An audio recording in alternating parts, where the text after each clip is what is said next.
So, okay. Mm. All right. The recording was stopped by this. Mhm. So, could you tell a little bit about yourself, about your maybe hobby?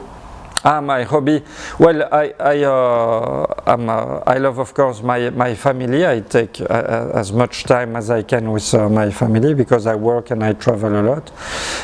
I love to swim, and my real hobby is to cook. I love to cook, and my wife loves to cook. I love to cook, so sometimes we fight to know who will cook for the children. So, It's really cool. thank you. What do you do in your free time? So you spend it with family, yeah? Yes.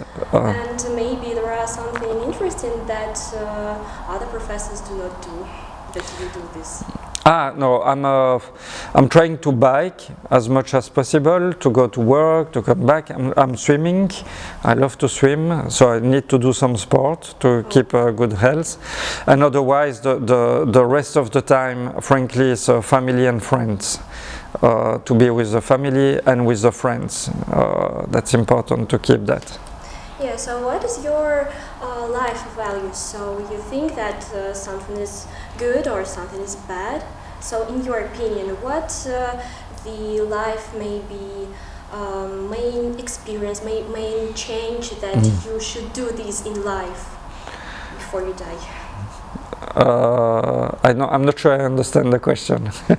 So what is your view on this life? Yes. So that maybe there are something that you should do or you should do in your life. In general, well, generally speaking, well, I'm a positive and I'm happy and positive, optimistic person. And what's important, I think, is to have your colleagues and your friends, your family around you, if you can, to have a positive atmosphere, constructive atmosphere. Otherwise, I don't have special recommendation. I don't know. So maybe you'd like to give some advices for students or for maybe employees to achieve their goals. It's not easy because, well, the students, they are free to choose their first job, and it's not easy, but at least they can influence that. And it's important, the main advice is you have a lot of courses. Some courses you like a lot, others less. It's important to find a job where you can exploit the courses that you like. Maybe accountancy, maybe strategy, maybe consulting, maybe doing research, whatever. But it's very important to do something for which you have a passion. That's for the students. For the colleagues and, well, within a school, I think that where schools could become much more efficient in general, including mine, is that we give too much administrative work to faculty, to professors, whereby nowadays, in the digital era, professional colleagues from the administration could achieve a lot of things, like the interviews, like the selection of students and so on, so that we leave more time for the professors and they can allocate their time to research. So what is your position about digitalization of education?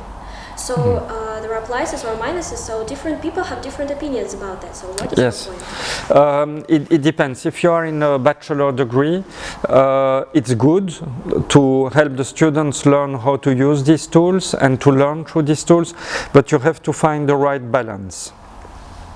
Because if you do too much of it, the students interact with its screen, not with people. So it's important to use these tools, but the basic still is to be face-to-face and to learn together as a group.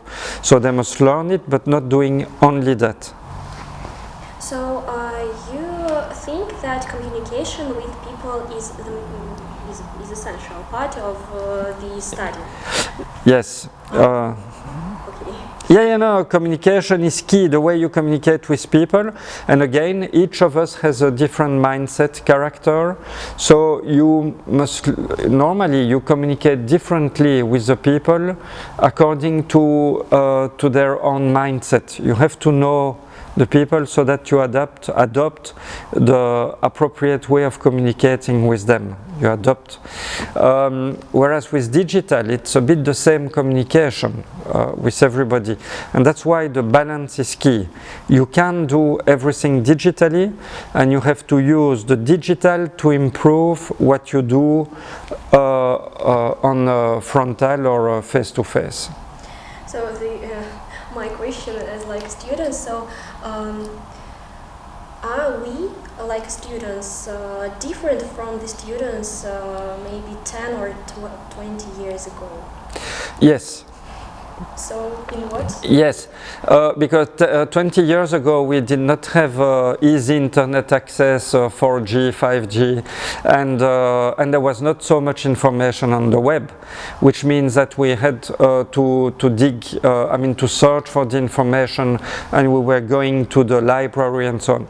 Now students they're a bit happy too fast. They find something, they don't criticize, they don't check the quality of the information they use, and they use it as if it was the truth. So they have to learn to double check whether the information they find is good. They have a too high propensity to copy paste. Oh, I find information, I copy the graph, I put it. No, you have to retrieve the original information and do the graph yourself so that you see the difference and you can really check. So there is a bit of a tendency towards quick and dirty. Quick information, I go.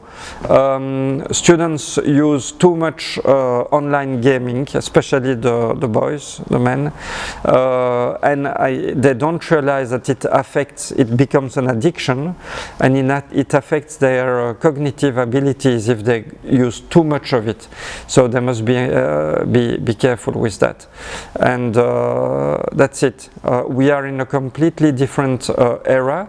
I have the feeling that people are much more sensitive than in the past.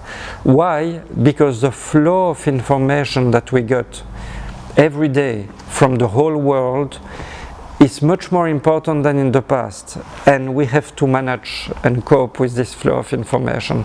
So it makes, I think, probably people a bit more anxious. Internet also is associated with more individualism. People do what they like, they search what they like, and so on. So at work there is much more sensitivity, more vulnerability, and I think that because of bad leadership or inappropriate leadership skills, you have more burnout in our society, which is very sad. It means people who are not happy.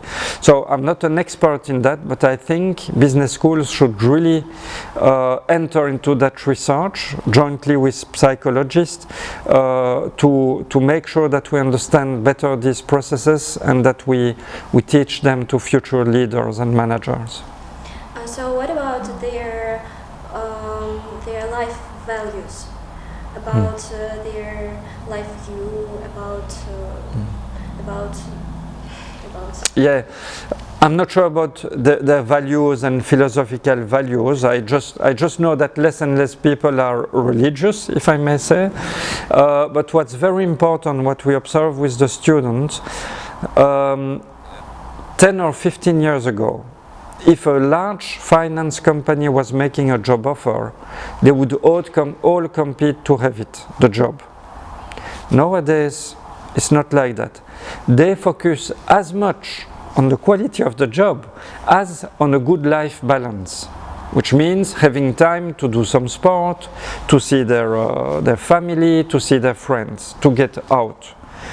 And so there is a smaller focus on a beautiful job and pay and car, but making sure that life balance is secured. And this, I think, is a very good value.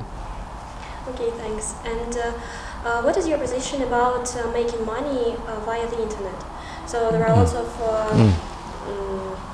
a lot of work that you can find on internet, and you can make money without doing specialized something. Yeah. I think you have to be careful on the long-term vision, whether it is sustainable, and as well, I mean, it's rarely based on,